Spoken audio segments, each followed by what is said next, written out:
but what I will do, I'll go through the procedures first while we're waiting. As Vice Chair, I'll be chairing tonight in the absence of Councillor Ryan Priest. I'd like to welcome everyone to today's meeting. We're supported by Kim Bottle from Democratic Services, and there's just a few housekeeping rules. There's no planned fire alarm for tonight.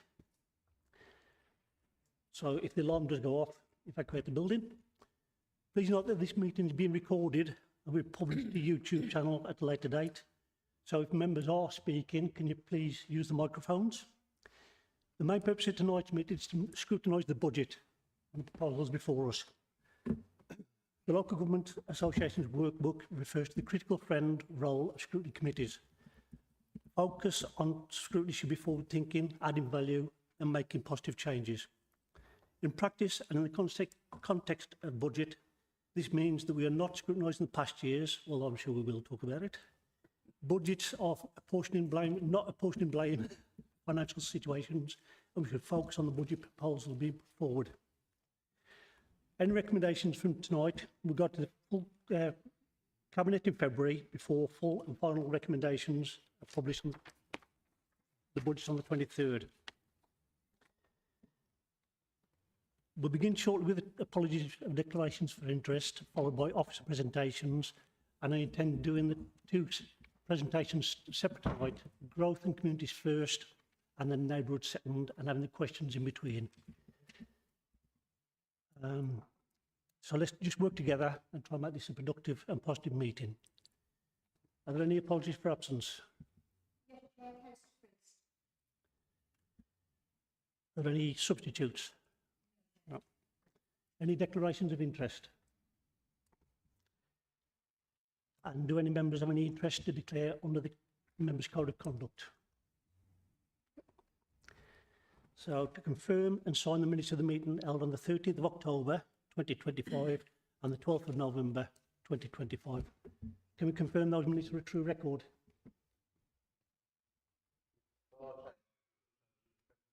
Right. I'll sign those later. There's no one in the public forum. So we don't need to ask that. So can I invite the Cabinet members and officers to present the budget proposals? I can ask members to keep any questions until the conclusion of each presentation. Good evening, Chair. Thank you. Good evening, everyone. I think everybody knows who I am, but just in case, Nick McGurk, I'm the Group Director for Communities and Growth. I'm going to just do a short introduction into the presentation that ourselves, the directors and the Cabinet members are going to present. We're going to pause in between, as we've got the two sections, as the Chair said, with growth and infrastructure. We'll pause, take questions, and then we'll move on to the neighbourhoods section. So before you tonight, we have the Communities and Growth budgets. These comprise of the General Fund and also the capital and revenue budgets, essentially supporting these sectors within the communities and growth areas, such as place shaping, growth, our community focused services, which span across such things as infrastructure, transport, leisure, bereavement services, waste, culture, heritage. These are overseen by our two Cabinet members for neighbourhoods, which is Councillor Caulfield, and growth and infrastructure, which is Councillor Phipps. So the budget report and the detailed report that you've had as reading information prior to the meeting contains the financial information circulated in advance of tonight. The information sets out both the 2025-26, so the present year, in terms of the budget position, and also the proposed position of the 26-27 budget, with supporting information for the recommendations. Just to cover a few things that are currently in train and significant within the area, and not to steal too much from the Cabinet members. You know, throughout this year, one of the big projects is really aiming for a successful rollout of the new waste management service and the enhanced recycling requirements. I think we've talked about it in this scrutiny before over the last 18 months, a significant programme that runs right across the borough. One of our aims, and you'll have seen as you've ran through the information and the packs that you've had, We have a significant capital programme within this area of work that spans not only across growth and infrastructure, but also across our neighbourhoods area as well. So it's reviewing those grant funding projects. Also managing risk and seeking to explore opportunities in relation to external funding. Again, we have a lot of capital funding within this area. Equally, what we do have is we have the ability and the opportunities to look for further funding, whether that's through growth or whether that's indeed through neighbourhood services and payback in terms of residents. And of course, as we do every year, it's around monitoring and managing the income across the group to ensure that we realise opportunities and also that any pressures are mitigated. Again, in the detailed pack that you will have had before the committee this evening, hopefully in there you can see what we've done over the 25-26 year in terms of mitigating those. So really, in terms of our overarching priorities, we're looking to complete and implement the review of the target operating model and the associated structure. Everybody is familiar with what we did in terms of the senior management restructure. It is not just nice, it's actually quite a proud feeling to sit here with a full complement of our team. So we've got associate directors here as well as the directors. Now it's about us implementing that within the teams and starting to spread that throughout. Hopefully that comes across in some of the exciting things that we are looking to do over the next 12 months. As always, achieve, maintain legislative and regulatory compliance across all services, particularly key, I would say, in the services that we deliver within this group, and also to deliver services in line with the group budget as well. So just a really quick snapshot of the general fund budget. Could you just move on a slide, please? Thank you. So won't go into any detail. There's obviously greater detail within the packs that you've got, but the overall communities and growth budget equates to just over 47 million, with the neighbourhoods 35.6 million, and then the growth and infrastructure with a revenue budget of 11.6 million. Now, bear in mind the figures that we are highlighting there, they are only pertaining to the revenue budget. Again, in your detailed packs, you will see the split in terms of capital. Again, as you probably assume, that growth and infrastructure area has a significant amount of capital funding within there. What is quite nice for us to look at this year is we are currently forecasting an underspend of 1.4 million. I think it would be remiss of me not to point out at this point a big thanks to the teams. That's done through a lot of hard work and coordination, whilst also, doing our very best for the residents across the borough. So, that's my thanks really on record, because it's been a monumental task over the last few years, as everybody will be aware. And that's something that we will continue to do and ensure that we are responsible for our budget, but also we are providing the services that residents and also members expect. What I'll do now is I'll hand you over to Councillor Phipps, who's going to talk through the growth and infrastructure areas, and we will pause after those couple of slides and invite any questions. So thank you.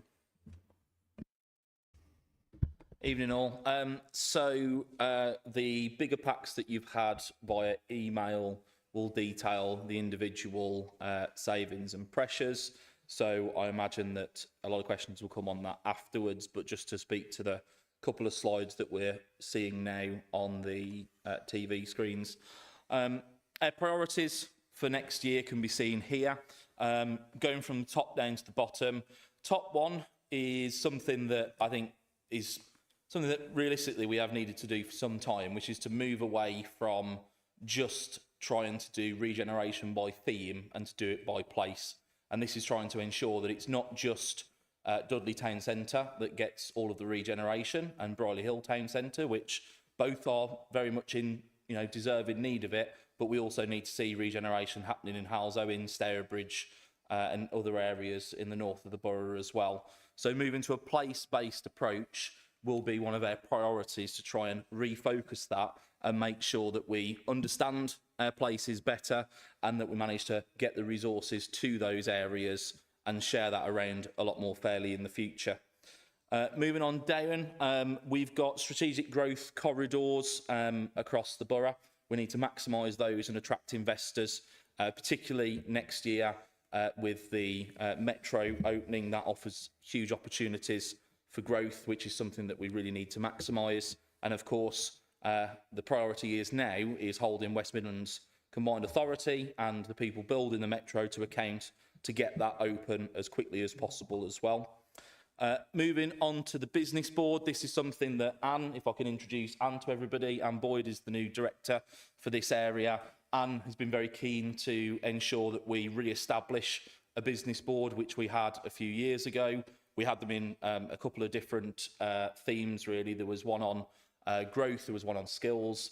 Now what we want to do is try and bring businesses that want to cooperate and want to help us drive the borough forward together, so we can start building that collaboration and helping to agree what sort of priorities we need to put our resources and where we should be trying to win the investment.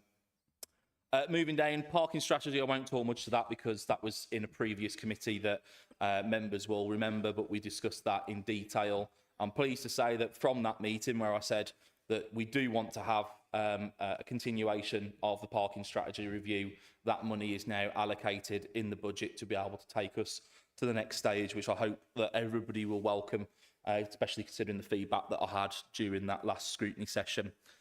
Local plan adoption. If you aren't aware, some big news over the last week that the local plan has come back from the inspector, and that the inspector's willing to endorse pretty much most of the local plan. There will be some smaller amendments that are going to be put forward to consultation, and obviously that will take us through into the new municipal year.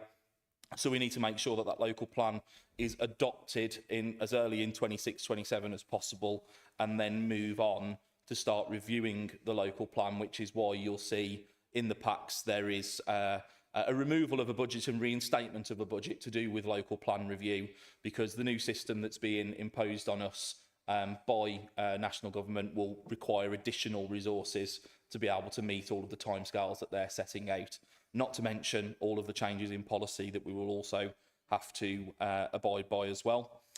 Moving on, delivering major regeneration projects. There's a couple just down the road that we're in the final phases of trying to make sure is finished. That's including Health Innovation Dudley on Castle Hill and the Metro. But we've also got levelling up funds to be able to make sure that we start getting on and delivering. We've got Crust funding, which is in Stourbridge and other places that we need to make sure we deliver. And ultimately, the department, one of its main aims has to be to make sure that those regeneration schemes are delivered. They're delivered to the best possible standard, and they're delivered in a way that will increase growth as big as possible in the borough. Moving on, so yeah, this is something that I'm sure no doubt will come up tonight.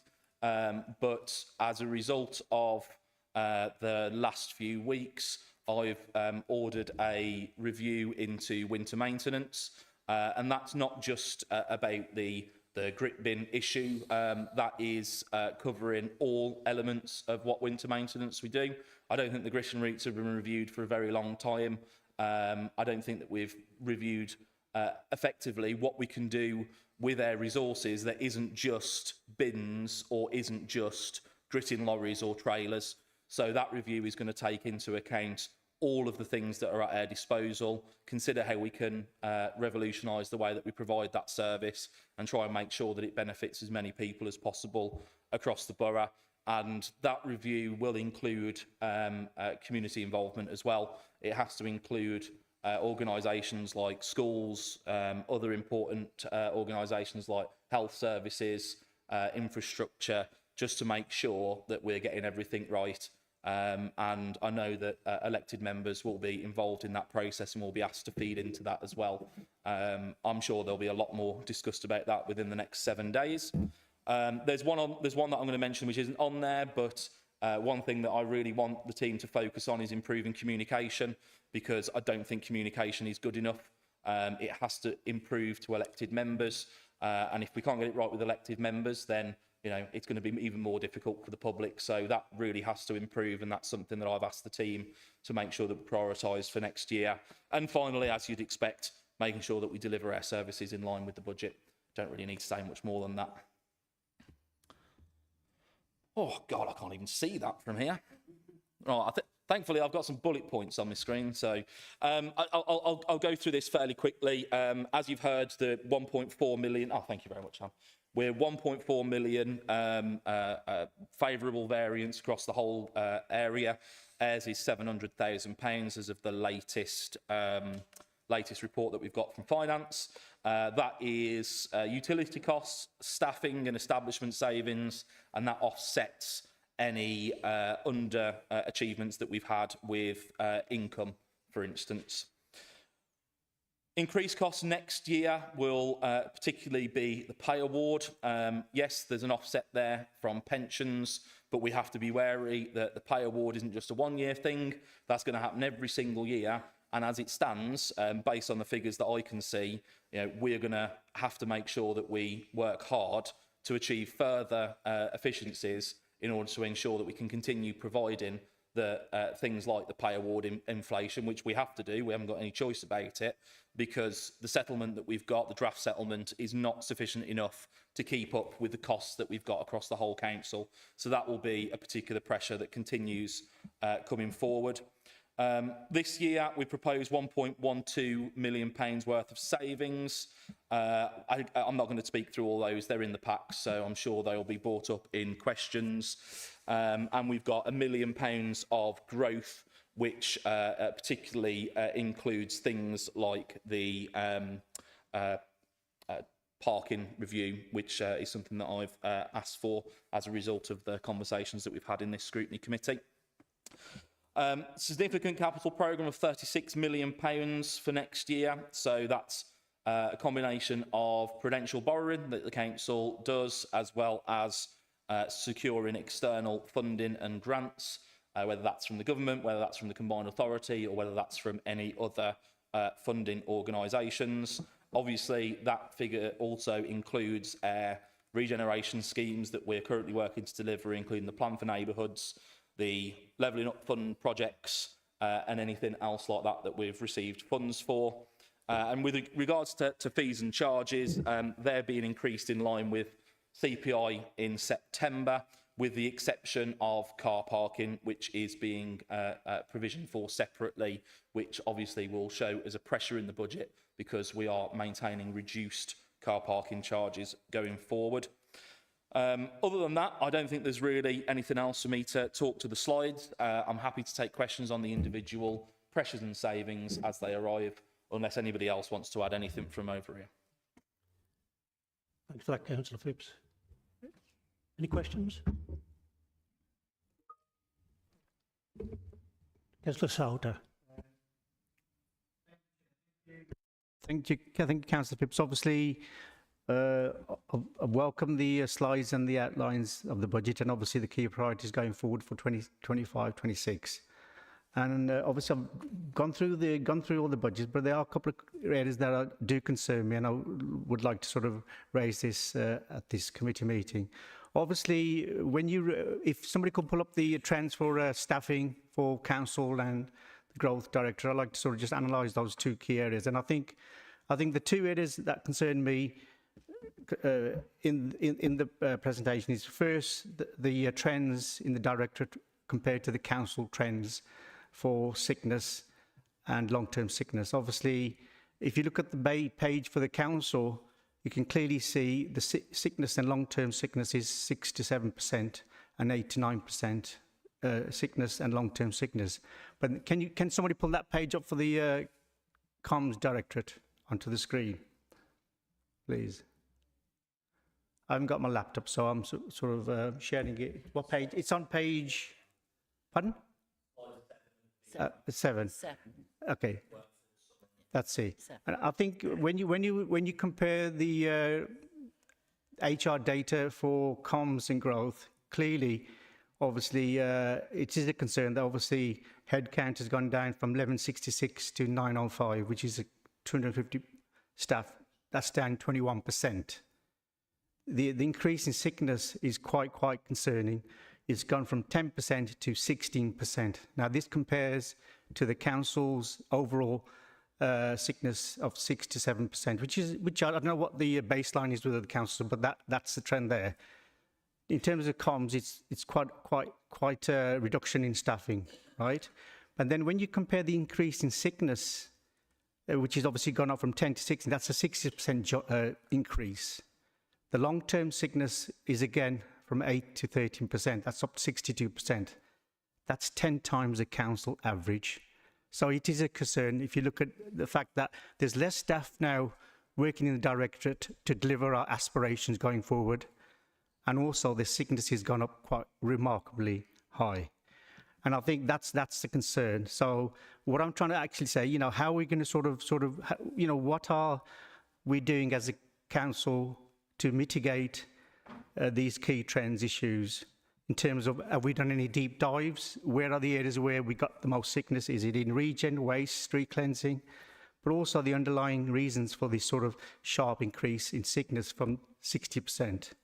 You know, what are we doing to improve it? Because I think they are legitimate concerns. If we're going to be delivering this aspirational program, you know, how are we going to tackle that? So that's one. And also, the other concern I've got here, Chair, is the high sickness.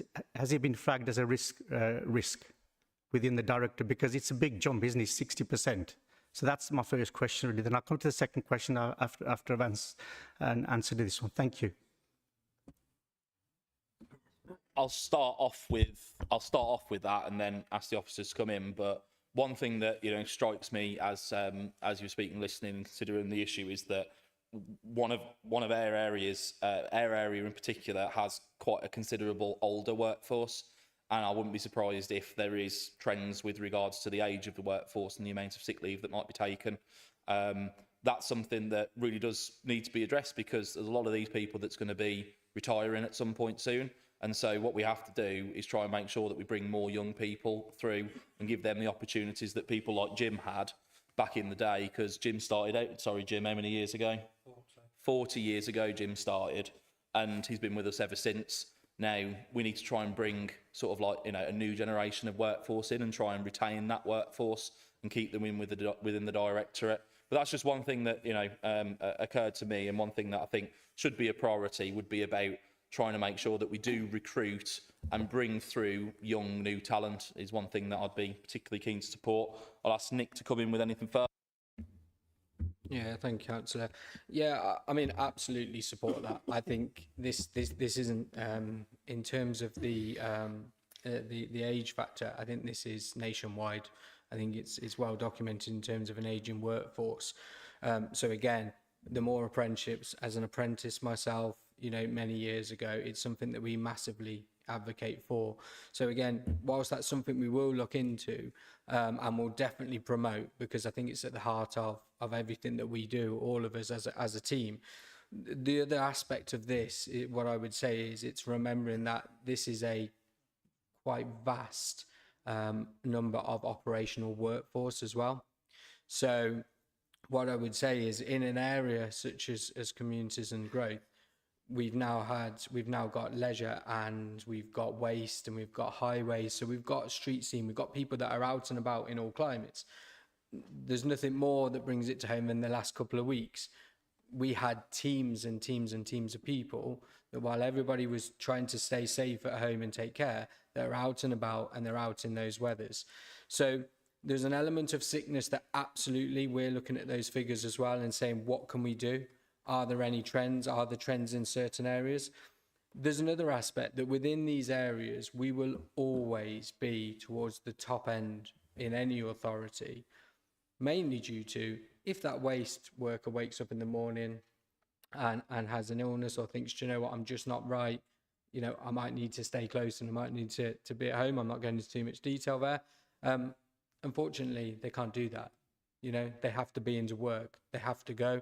Whereas, let's say in the office, actually, we've got that flexible working, of course, that's been brought in since, you know, in the modern day, in which we could do that. So yes, we'll absolutely be looking at the trends. And as everybody knows, these are lots of services that have come together over the last 12 months. So we'll be looking into those to see if there are any trends, see if there is anything we can do as well. But the issue with the ageing workforce is that's something that's real, that's something that's live. And hopefully what you've seen throughout that detailed pack is, you know, we're moving away from sort of, you know, anything tactical and more towards transformation. So you mentioned about headcount. Again, that doesn't necessarily mean that anything is deteriorating because there are less of. In fact, actually, that's where we do transformative things, such as, using technology, using, digital solutions and what have you, which actually help and they support. But in terms of overarching, it's absolutely something that we are looking into as a team, and we will have as a high priority moving through into the next financial year. Take on board the age profile, Councillor Phipps, and obviously Nick. All councils are grappling with that, particularly in sort of neighbourhoods directorate. But I think the other stuff, I think the question hasn't been answered. Surely, from what you're saying, Nick, do you know where all your hotspots are? Could we get a report maybe in the October, November, where you can sort of outline what you're doing to sort of mitigate this risk? Because 60% is a big increase compared to other areas. And, having worked in local government for many years, I know other areas such as housing tend to be more higher than yourself. Therefore, to be that high level is a concern, and something that I think we do need, the committee needs some reassurance going forward, like an update. So that would be welcome. Thank you. Yeah, thank you. So absolutely, we can break that down. We see that service by service. So it is something that I'd welcome to bring back as well, because I think that'd be a positive to talk through where we were, what we've identified in terms of areas, and also what mitigations we've put in place and how that looks now as well. So absolutely, I think it's something we should bring back to the committee. Can I just? Oh, sorry. Can I just reinforce, please, just the point about risk, Councillor Sahota, because you talked about whether it's on a risk register. Absolutely, it's on a service level operational risk register at the moment. So we're working with our HR business partners to do those kind of deep dives. We've got, as Nick referenced and Councillor Phipps referenced, we've got not just an ageing workforce. Many of our workforce are frontline workers, of course, involved in physical roles as well, and that can be quite challenging to meet the demands, as we know. So I think the more we can do to support our people to stay fit and well in the workplace is something that we're eager to look at, but also to tackle some of the long-term sickness that you referenced by helping people to come back into work through flexible programs to encourage them to get back into work as soon as possible. So it's something we know we need to tackle, and something we've got flagged as a risk, and something that we are working closely with our HR business partner to support people back into work. I want to sort of finish on this point. I think it'd be good to sort of also get a baseline with other councils with similar directorates, and also it'd be good to know when's the last time we had a staff survey in the directorate. Yeah, is that okay? Okay. Sorry. Bring Councillor Edwards in, then we'll come back to you. Okay. My point follows on from that, to be fair. I mean, as we know with the harsh winter that we've just had, I'm well aware that actually staff are transferring to different jobs throughout the winter, so they might have moved from green care to gritters or to doing the bins or stuff like that, which has a knock-on effect to actually the service as a whole. So do we look at that as a point of reference of actually could somebody be getting peed off, or they've had them becoming poorly because they're doing too many jobs because we am low on staff? And then also, I presume, with the apprenticeships, which obviously would be a great idea, I presume they'll come on board while the experience is still in place to teach them everything about the job, as opposed to waiting for retirees to move on to bring in younger members. Go on, Nick, if you want. Sorry, Nick. I'm happy to come in on the first point there. I think actually interestingly, as a new director coming in, obviously I've been doing a lot of meet and greets with the guys and girls across the group. And actually what's been really interesting is that it's quite, the feedback from our people is it's quite actually rewarding and fulfilling to actually do a combination of jobs, and actually, it keeps it kind of diverse, and actually that variance in the role, because it's done on a voluntary basis where people will volunteer to get involved in different crews, if you like. That's something that makes the job really interesting for them going forward. I don't know if Nick wanted to come in on the wider point.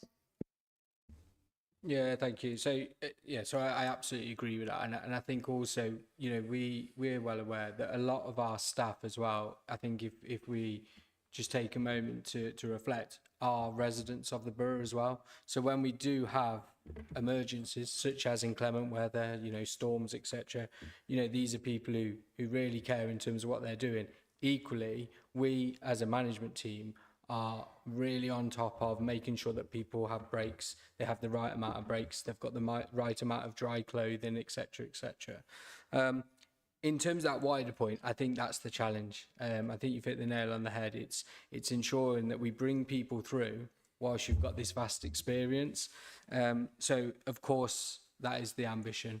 And, you know, we can talk about whether we're looking at, external grants for whether it's growth or what have you. But actually, some of the bigger parts of that are how do we bring apprentices in? Because modern day, everybody wants someone who's qualified and they know what they're doing. We're not going to do that without having, you know, the experience and the youth. So that's something that we're going to look into in terms of actually formulating a plan. So if we go back to what the operating model has brought us, it's not just a change of people and roles in terms of where we are. If I use an area that's close to my heart in terms of engineering, having come through as an apprentice, it's about actually having the right platform and having the right career pathway through as well, which all councils, you know, seems to have drifted over time. So we're looking at putting in pathways so that people can become qualified through various different external apprenticeships, you know, HNCs, degrees, etc., and that we can create that pathway through, which I think will support that. And we do need, like you say, those experienced, qualified engineers to support. So it's not something we're going to think about in 5 years' time when the problem's too late. It's something that we are thinking about now. Ian, did you have something you wanted to add to that? Yeah, I just want to add to that a little bit.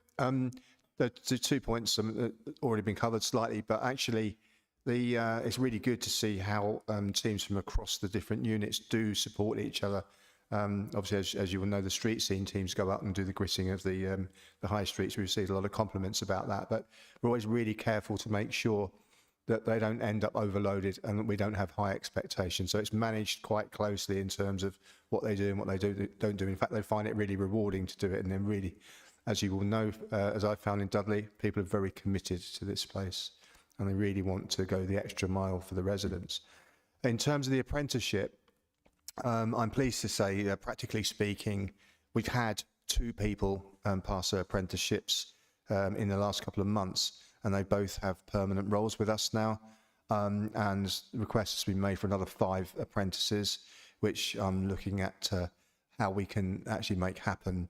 When I went round to all of the teams last year, the point about the ageing workforce was made everywhere I went, and what are we going to do about it? So I'd say we've started, but I don't think we've done enough. I think it's right for members to raise the issue. I think we've got a lot to do. The problem didn't happen last year. The problem or the challenge of the ageing workforce has happened over a long period of time. What we need to do now is do as much as we can to start to change the emphasis, and I think that is likely to happen over the coming year, and we need to do a lot more on it.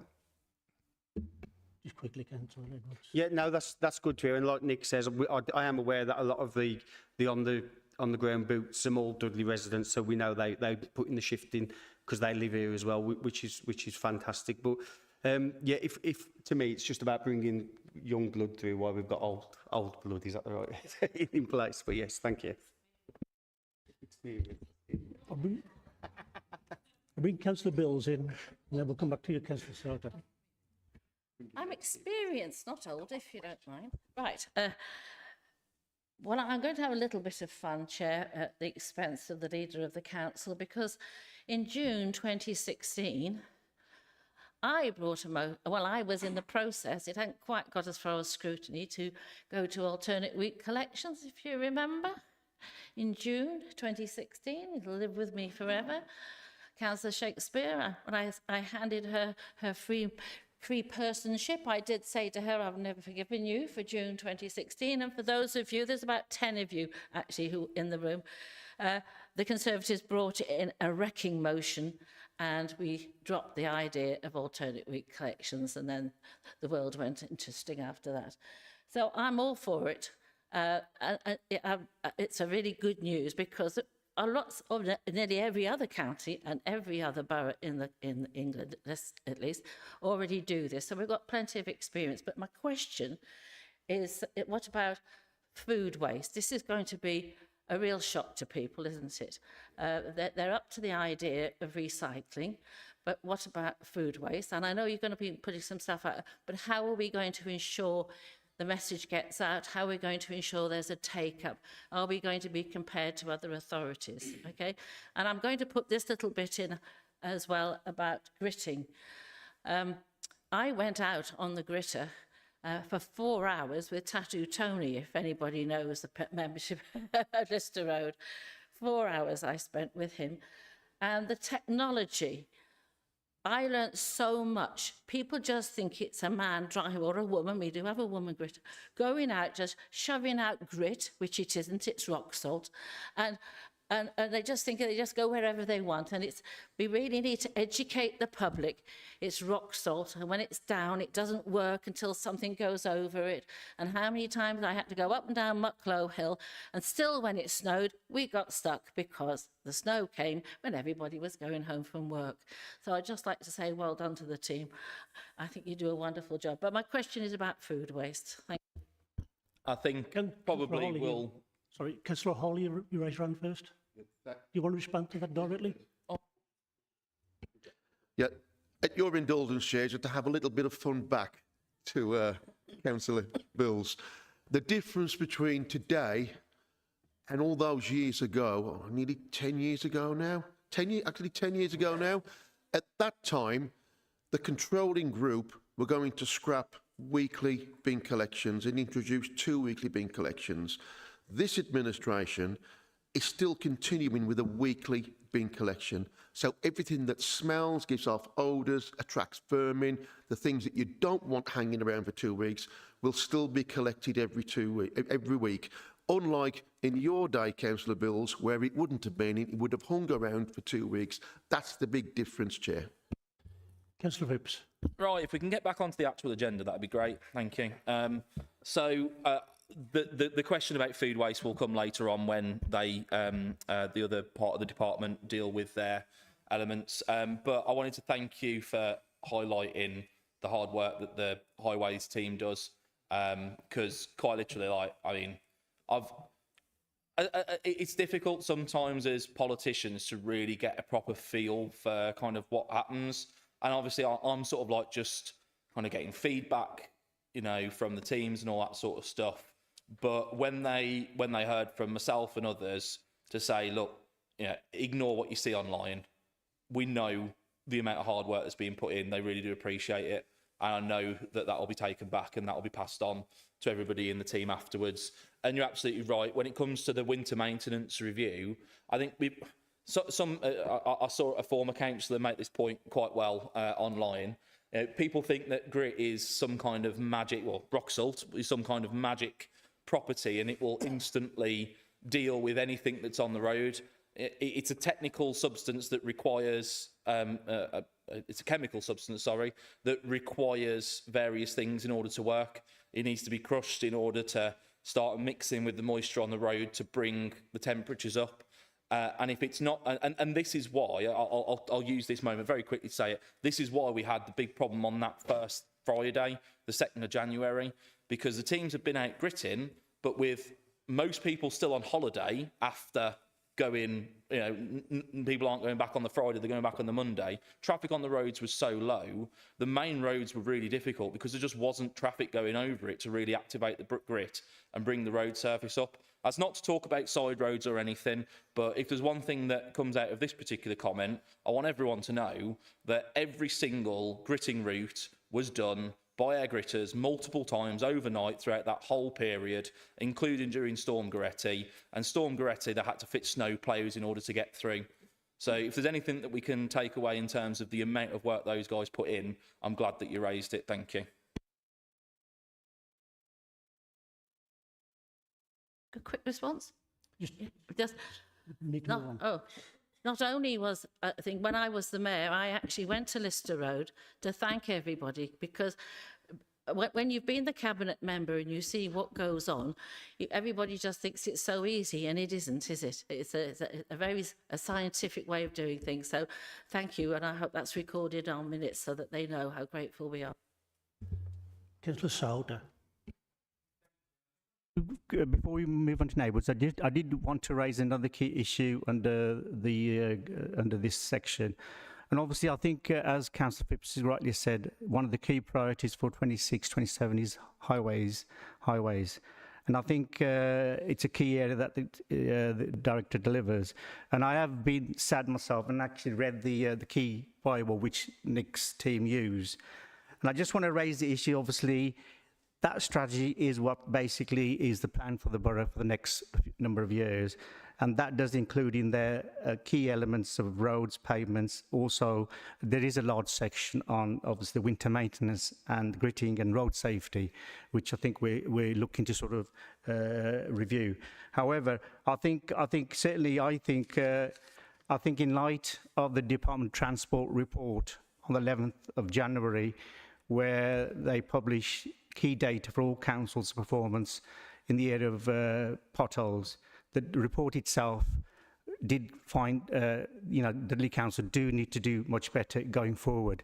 And obviously, I have read that myself. I've been a bit sad myself. I've read that one. I've also read the key one, which highlights all the councils going forward. Please bear with me, Councillor Phipps. And I think that does clearly state in the council, in terms of our performance going forward as a council in the West Midlands, we actually did, when you look at the scorecard for overall condition, amber, and the sort of best practice, we had 1 green, which all other councils had, and we had 2 amber and 1 red. And I think, I think in terms of actually looking at that, and that report does, I think, needs to be shared with the committee, because that report basically found from 2020 to 2025, although we've spent more money in highways, reactive spend is still at 6%. It's gone from 6% to 22% in 5 years. So that is a concern. And and also it basically states that the number of potholes we do every year stayed around 2,700, with a peak in 2023 of 5,500. And most of the roads in A, B, C are still in the same sort of categories: amber, green and red. And I think in light of that, my question based, I'm coming to my question here, in light of that report, that's showing really there is little progress in the last few years, I think it is prudent, in my view, that the committee really needs to ask for a wider systematic review of that asset plan going forward, because, because I think we need a detailed forensics needs to happen. Please let me finish. Okay. I think in terms of transparency and in terms of our committee having a scrutiny role, I think what we need to do, there needs to be a forensic analysis of the policies, procedures, processes on why the increased investment actually hasn't delivered the important what we need. Now, I've read that report, and then clearly, we as members see potholes all over our streets. Some are there for 6 months, some don't even get sort of marked. And actually, in page 34, Councillor Sauter, can I ask you to get to the question? I am coming to the question. I'm just getting to the question, so please bear with me. It clearly states there the categories for marks and repairs. And I think the question I'm making there, that report also outlines concerning stuff for us, is basically that the council have no record of marked out roads and stuff. Now, I come from Hellzoint here, and there are certain roads that don't have any markings. But when you leave List Road and you come to the council house, that key junction with New Road, there's no marking. So that's one of the things that report states. My question basically is, Chair, that I think no, I haven't forgot it. In light of the Department of Transport report, I think we should be doing a full review of this assessment to say, why are we still in those categories going forward, and give reassurance to this committee that, yes, we're learning from the report, and we're looking at what we're not improving despite the investment. But I think we do owe it to ourselves, if we're going to be going forward, we do owe it to ourselves to have a full review, and maybe something comes back to this committee in the autumn, 6 months' time, to exactly say why aren't things not improving, and have a plan to get this forward. So that's basically, and I do hope that the committee and the council and the committee do accept that, because just looking at winter maintenance on its own, I think we're doing ourselves a disservice, because that needs to be addressed. Thank you, Chair. Thank you for the time. Before Councillor Phipps responds to that, can I just remind people that tonight is about budget scrutiny, so can we try and stay as clear to the budget scrutiny as we can? Thank you. Thank you, Chair, for setting that one out. In terms of just addressing a couple of the points in there before I ask Nick to come in, because the question's been asked, so it needs to be answered. When it comes to that particular report, I found it quite ironic, really, when looking at what we was red rated for on preventative maintenance. Because preventative maintenance is one thing that every single time the council does it, we get scores of complaints from councillors, including the chair of this committee, not the vice chair who's in the chair tonight, but the chair that's unfortunately not able to join us tonight, complains to us about us doing preventative maintenance. And then all of a sudden we get criticised by people in the chair's own party for not doing enough preventative maintenance. The problem with preventative maintenance is it's messy. I don't like it at all. I'd rather us not do it and concentrate on full road resurfacing. The unfortunate reality is that it's very unlikely that we're going to be able to do that in all situations, because that preventative maintenance is where everybody's driven over it and everybody complains about it. It's all the loose chippings that are put down on top of the road surface, and then that is what degrades instead of the road surface underneath. So we can't have it both ways. We can't complain that we get a red rating on preventative maintenance, but then complain when we do preventative maintenance. Now, there's lots of other things that we do need to continue our improvement journey when it comes to highways. But one thing that I know that we have been recognised for in the last few years is one of the best improved road networks in the country, because we've moved away from short-term reactive repairs towards longer-term road resurfacing. Now, that takes time to be able to do it. When you've got 300 odd, well, no, I can't remember how many total miles of roads, but 740, thank you very much. 700 odd miles of roads across the whole, but is it miles or kilometres? Miles. Miles. There we go. 700 miles roads across the whole borough. It is going to take time when you go from a short-term approach to a long-term approach to be able to get that entire road network up to speed. Is it where we want it? No, it absolutely isn't. Is it ever going to be where we want it? Probably not, because we always want to strive for absolute perfection. But we know that we've got to make sure we do our absolute best. And I think there's probably more technical things that Nick's going to come in on, and I think Anne might want to come in as well. So, but I just wanted to get that out there, because it's that one thing when I read that report, I thought, isn't it funny that we get rated red on the thing that everybody complains about when we actually do it? Thank you. Just to add a couple of those bits, and I know particularly yourself, Councillor Zota, and within this forum as well, within this committee and other committees over the last couple of years, we've tried to do a lot of informative pieces around highways. So you will be aware that we did move to a more planned preventative measures. Now, we've only done 2 years of that at this moment in time. We're going into year 3. I also want to point out that the information in which the government has now published, whilst it is new in terms of the government publishing that, the data that they have and they hold obviously comes through ourselves, in which we supply year on year. So what Councillor Phipps has said is quite right. I believe it was last year we were nominated as one of the most improved highway authorities. Now, everybody knows my background is within highways, so I've got great pride, and I know the team have got great pride in that's not good enough for us. I don't want to see any red rating within there. So we're constantly striving to improve. I've said before within this committee, and on the whole, I'd say actually it's been welcomed in terms of what we tried to do in terms of turning around from being a very, very, very reactive highway service, particularly when I first joined in 2021, to where we are to date. It does take time. Councillor Phipps has touched on it there. I think. Nick, can they just put in there, can we bring it back to the budget, please? We're in danger of going off to... Yeah, I mean, it's not within the budget. So what I'm happy to do is I'm happy to take this outside of here and provide it another session if it's helpful. I think the reassuring, we need to be looking wider than the winter maintenance if we're going to be responding to that report, because that report is concerning. So, you know, that's a key. You know, the red rating was for lack of best practice. It wasn't for sort of reactive. So, Councillor Salt, I think you point about the red rating as being noted, and your recommendation about looking at wider. Let's try and stick to the budget, please. If I may, Chair, just to give one very quick assurance there, this is the first time that the DFT have actually produced this report, as Nick alluded to. Sam, we're working closely with them to look at best in class, to work with partners across the Black Country and across the West Midlands Combined Authority. But please be assured that actually we, as a team, we're still on that journey of continuous improvement, and we are doing already some of those deep dives into areas for improvement on a regular basis. Councillor Edwards. Yeah, I'll just be quick on this. It does obviously touch. So, for Simon, this will be really, I think, with the town's plan and stuff like that.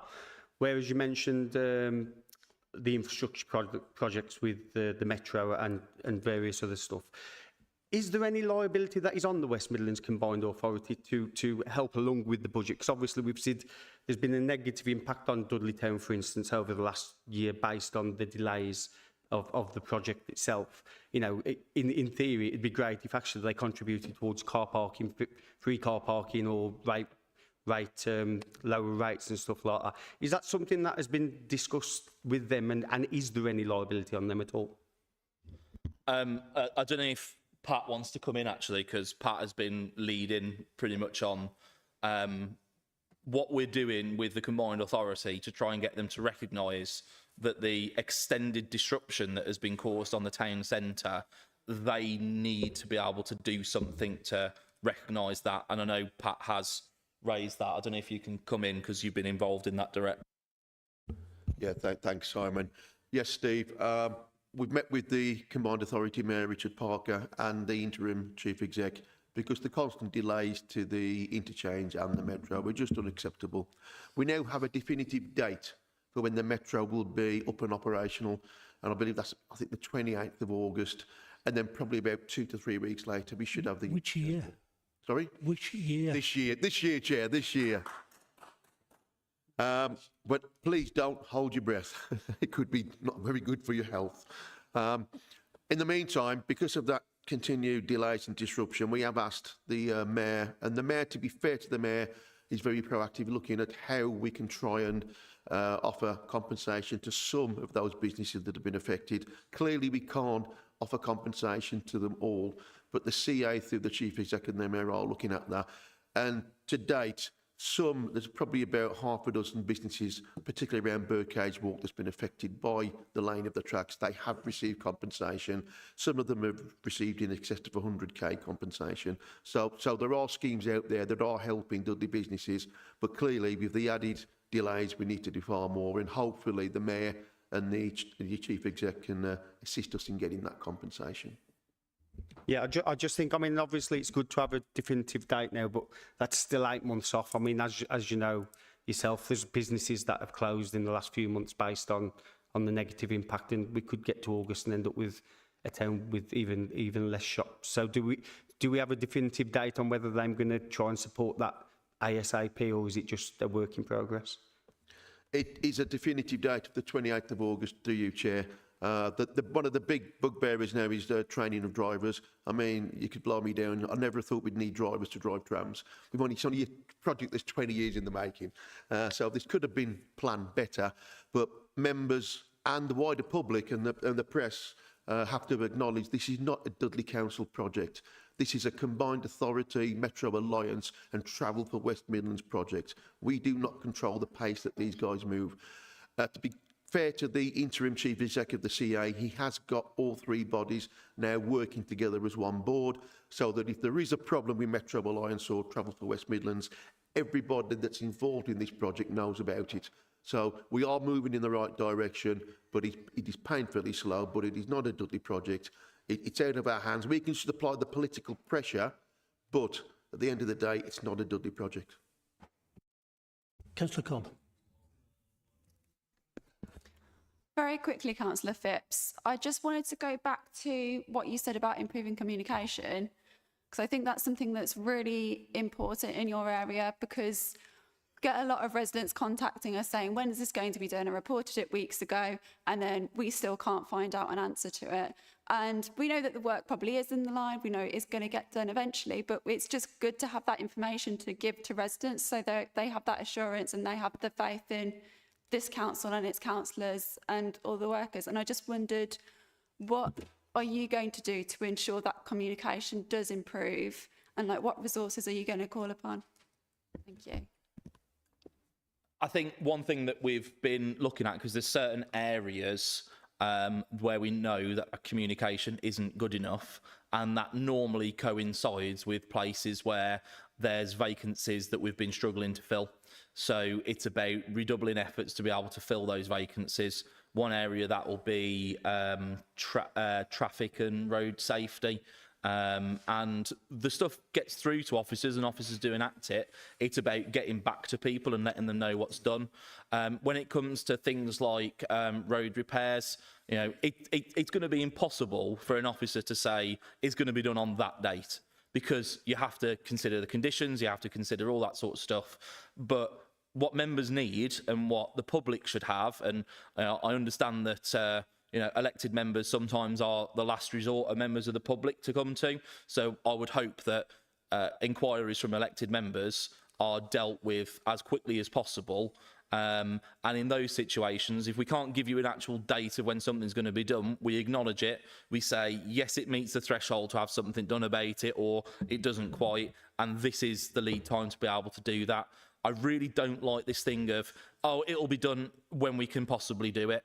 Now, I'm sure that's done for a reason, but I'm the same as the rest of you when I get responses and it just says, oh, it'll be done when we can do it.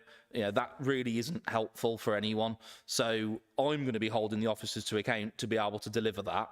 And I know Anne wants to come in specifically to talk about her thoughts where it comes to it.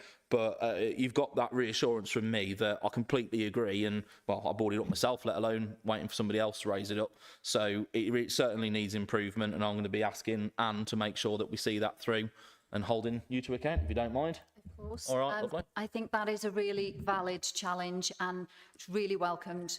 There is so much more that we can do. We appreciate your roles as councillors in terms of that, you know, on the front line, engaging with our residents on a daily basis and facing some of the questions. So I think there's more we can do in terms of improving our service standards. There's more we can do in terms of response rates. And we're looking at that as a team internally to make sure that we're as efficient, as effective as we can be. But there is so much more we can do in terms of publishing plans in advance so that actually you're equipped to manage expectation, and actually customers themselves can self-help, can go online, access some of those programmes of work and at least understand, oh, that's scheduled in for the summer, that's scheduled in for the winter, so that actually that therefore will reduce the need to actually, you know, pick up the phone or drop us an email or give you a call as well. So I think there's more we can do to get on the front foot, and absolutely it's the right challenge in terms of service standards. There's so much more we can do. And we've already seen some improvements even during Storm Goretti recently in terms of the way in which officers can work with elected members and cabinet members to actually get information on the front foot rather than being responsive. And I think that's half the battle in managing expectation of our community, Tim. Are there any further questions with regard to the budget? None. Thank you, Councillor Phipps and officers, for the presentation. We'll now move on to the neighbourhood, which I believe is Councillor Caulfield. Thank you, Chair, and good evening, everyone.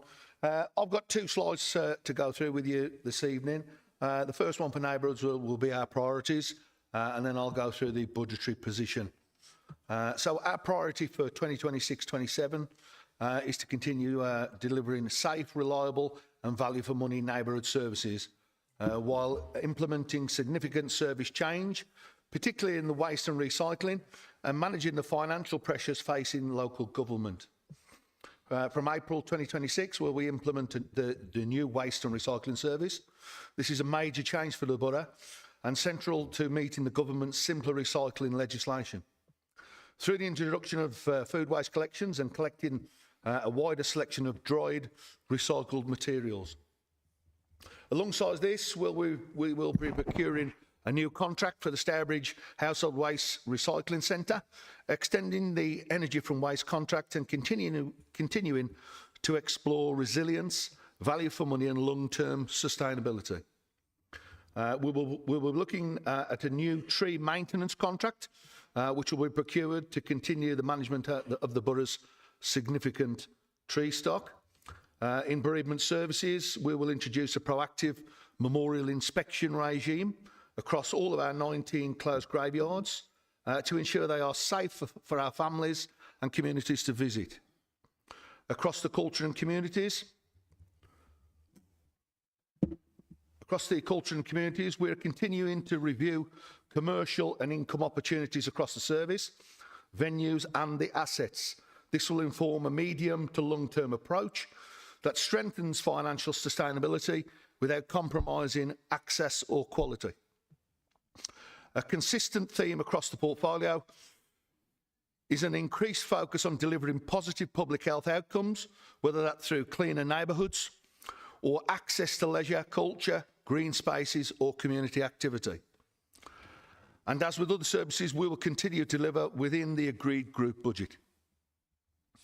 Can we have the next slide, please?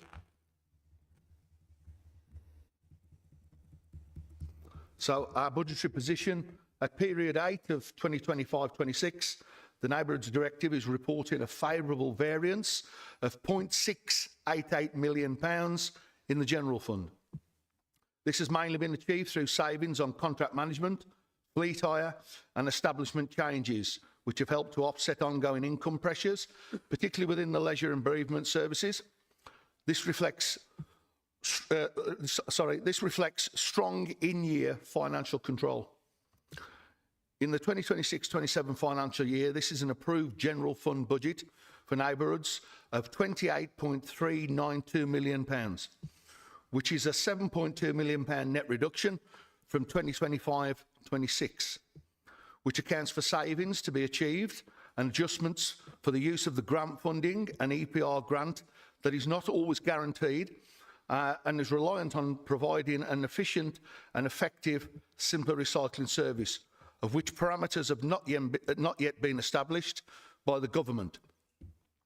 Other adjustments include pay and pension, fees and charges and inflation and growth. And this is detailed in slide number 26 of your pack. Savings of £5.552 million have been approved for 2026-27. These are primarily linked to the waste management strategy of £1.3 million, the use of the extended producer responsibility funding of £3.4 million grant income, and a range of efficiencies and rebasing exercises across the services. At the same time, £4.775 million of budgeted growth and £0.23 million of significant contract inflation that has already been approved. This investment supports the delivery of the new operational services, particularly within the waste and street scene, and reflects the genuine cost of operating these services effectively. The Neighbourhoods Capital Programme for 2026-27 totals £6.318 million, funded through a combination of borrowing and external funding. The most significant elements relate to the incinerator and the purchase of the new recycling bins, both of which are essential to the successful rollout of the new waste and recycling service. Fees and charges will generally increase in line with September's CPI. However, key income-sensitive areas, including leisure activities, green bins and registrar services, are excluded, as are any fees that are regulated or set by the committee. This approach recognises affordability and access for residents. This is a year of significant change, but the budget reflects managed transformation rather than an unplanned activity. The main changes are already planned and costed. This is a year of delivery. From a resident perspective, the focus on continuity of service throughout the legislated change. Overall, this is a balanced and deliverable budget for neighbourhoods, supporting major service change while continuing to manage financial risk and protect key frontline services. And we're quite open now. We've got a comprehensive team of officers here tonight, and I'm quite happy to take any questions as well from members. Thanks for that, Councillor Caulfield. Any questions? Councillor Cobb? That one? Yeah. Thanks, Councillor Caulfield, for that presentation. In terms of the new waste system, I just wondered, like, what resources have been set aside to check that it is successful, to check that people are using the system correctly? And also, what comparisons are we going to make to other authorities when it has been, when it is, well, after the 6th of April, when it is in place? Okay. Yeah, thank you, Councillor Cobb. Well, obviously, you know, when we're rolling out a new game-changing, you know, a completely new service in the borough, then obviously communications is the big element at the start. And obviously, you've seen a lot of the work that officers have done throughout, you know, coming up to the period of time now for delivery. And obviously, when the new service is delivered, then obviously, you know, it's new for Dudley Borough, and we'll monitor that as the take-up and as we continue then through the following next 12 months delivering the new service. Right, thank you. Yeah, I'd just like to say communications have been really good in informing residents. So I just wondered, like, after it's been in place, will there be more communications down the side, if like down the line, if it's not being used properly by certain residents or certain areas? The answer is, Councillor Cobb, yes, it will. We'll also be talking to schools because it's best to get to the kids, because the kids will force the parents to do it. We'll also, it's a new service, food waste, as Councillor Bills alluded to earlier. It's a new service for Dudley, but it's not a new service for the country. Other councils have used it previously. So we're talking to those councils, find out what they've done well, what they haven't done well, and we can learn from their mistakes and we can learn from what they've done well as well. So yeah, so it's a case of comms and refreshing comms continually. Ian, you wanted to respond as well? I do. Jim's covered some of it. It is essential that we perform in this rollout, to be honest. So how are we going to do that? Well, we're going to track the tonnages. We need to know that we are bringing in the right amount of food waste, for example, because down the road somewhere, the government is going to put some parameters on our funding. And we have to show evidence that we have produced the goods in terms of collecting dry recycling and food waste. It's as simple as that. So yes, we'll be monitoring that right from day one, and we'll continue to do so. And I think at certain points in the past I've done this, we've identified areas where the take-up is not as good as we like it to be, and therefore you concentrate resources in those places to try and increase the uptake. So you do have to monitor performance for a whole variety of reasons. Redwoods. Oh. Councillor Redwoods next, sorry. Yeah, I'll just continue on the waste thing. I know in a lot of, because obviously we'll be going through fortnightly black bin collections. In a lot of other boroughs, they actually update the bins so people get a bigger bin, because obviously I know stuff's being moved into food waste, so you're looking at mitigating it that way. But is there a contingency in case it doesn't work and actually the streets start to overflow with rubbish because we've got 2 weeks? I mean, Simon would have seen in the last, with all the complaints over the last couple of weeks, when one bin's been missed and then we've had 3 extra bags is being added onto the streets being picked up. Is there a point where we're looking at actually updating the size of black bins so rubbish ain't left everywhere? Okay, thanks for that, Councillor Edwards. Well, obviously, there'll be certain processes in place. I mean, the big things that we've got now with the new receptacles is we've got a 240-litre wheelie bin, a blue bin for all the glass, plastics and cartons.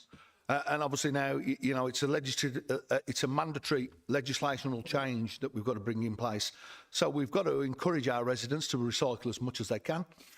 And obviously there's 3 variants of black waste bins throughout the borough, and obviously there's different criteria there whether you qualify for a bigger bin.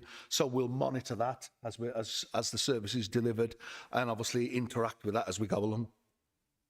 So yeah, just quickly on that then, because obviously we know if people have got certain medical issues or whatever, they might be able to apply for a new bin, and that would be, I presume there's a plan in place to look at that and who is going to be able to get that.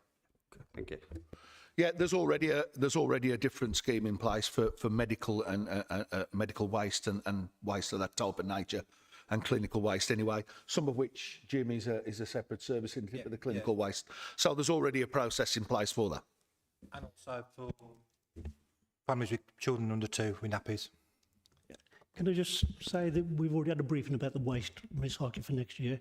Could we just ask the councillor responsible to just send maybe some new correspondence out, some new communication about the process for next year?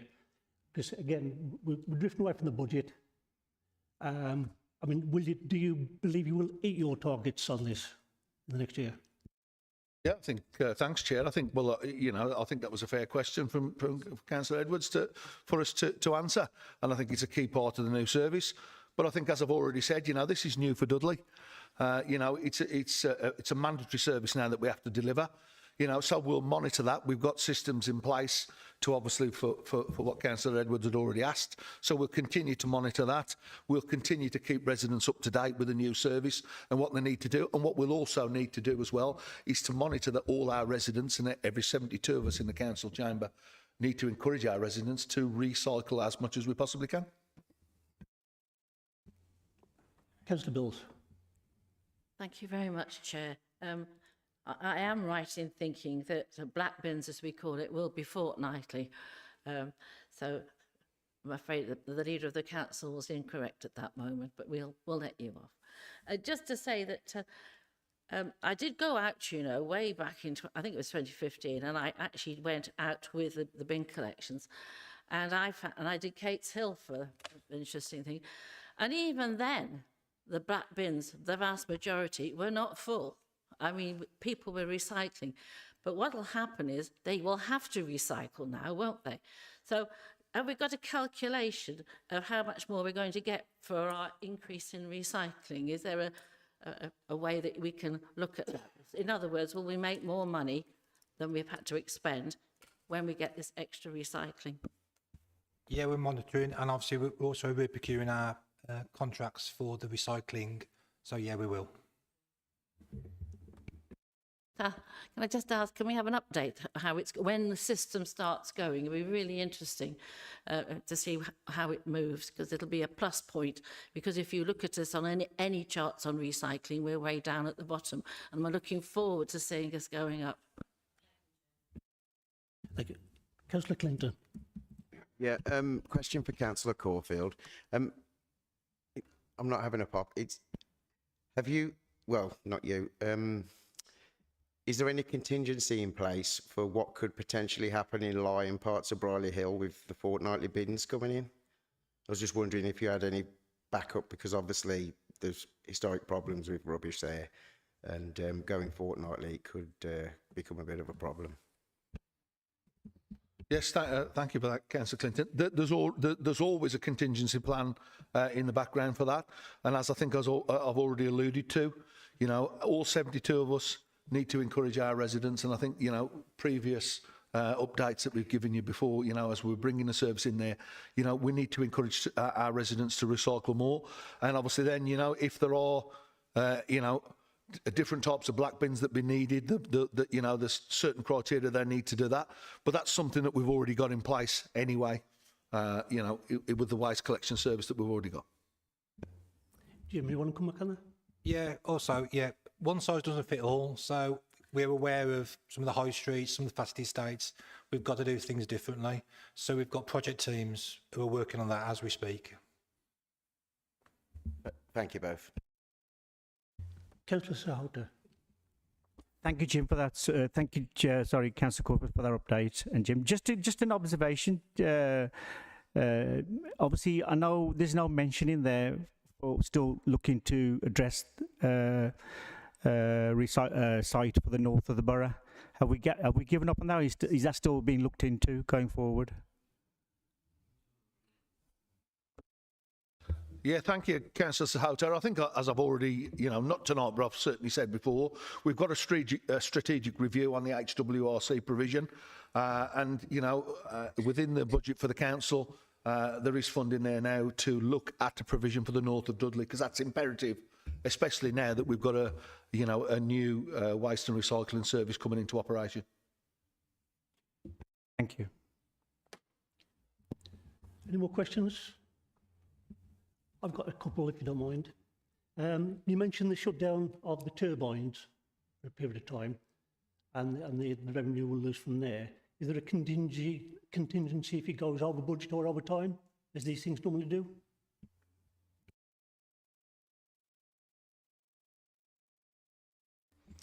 Yeah, there's a shutdown every year.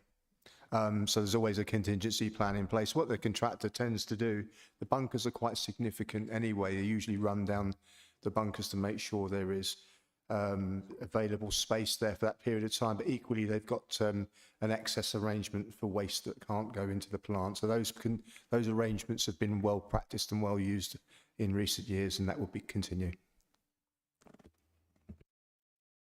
Thanks for that. And a follow-up question from me. You mentioned the reduction in expenditure for collecting fly tipping and furniture.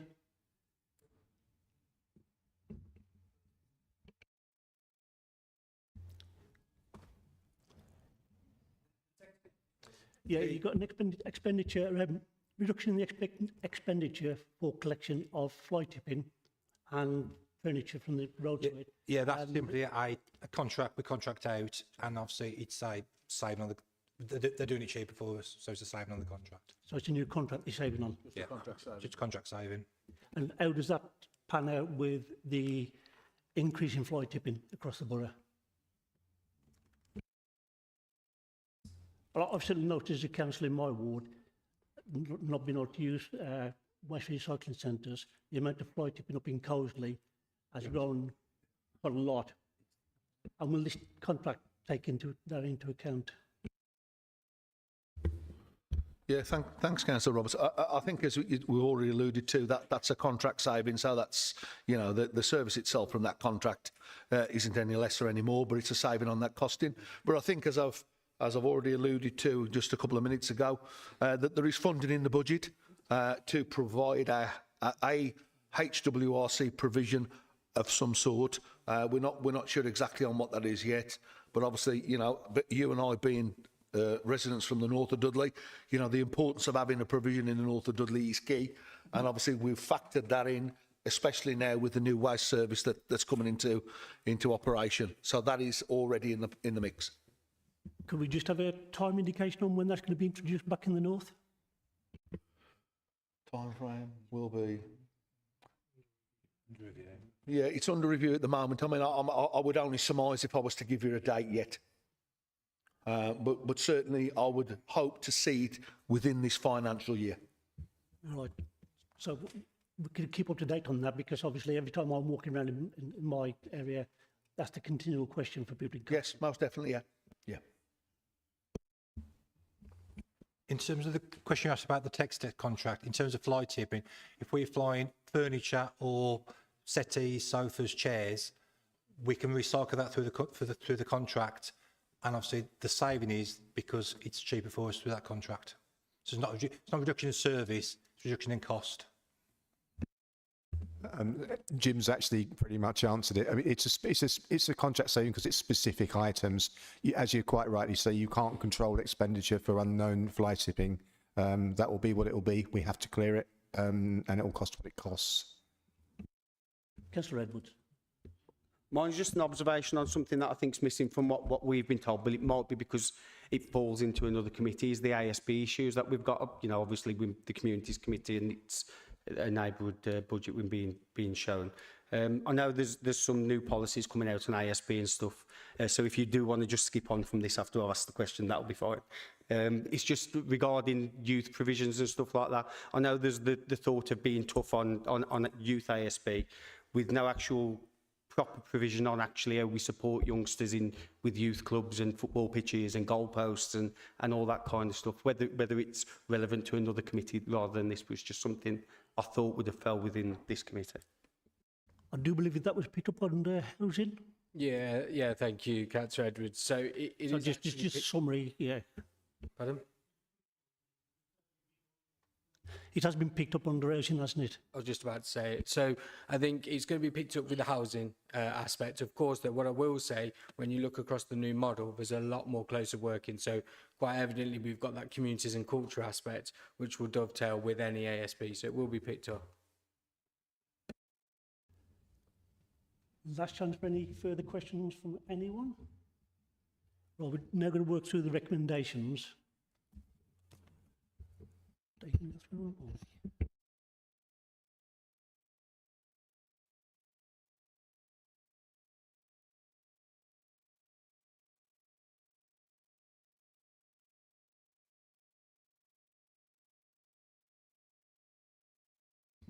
Yes, so we picked up some notes and recommendations from tonight.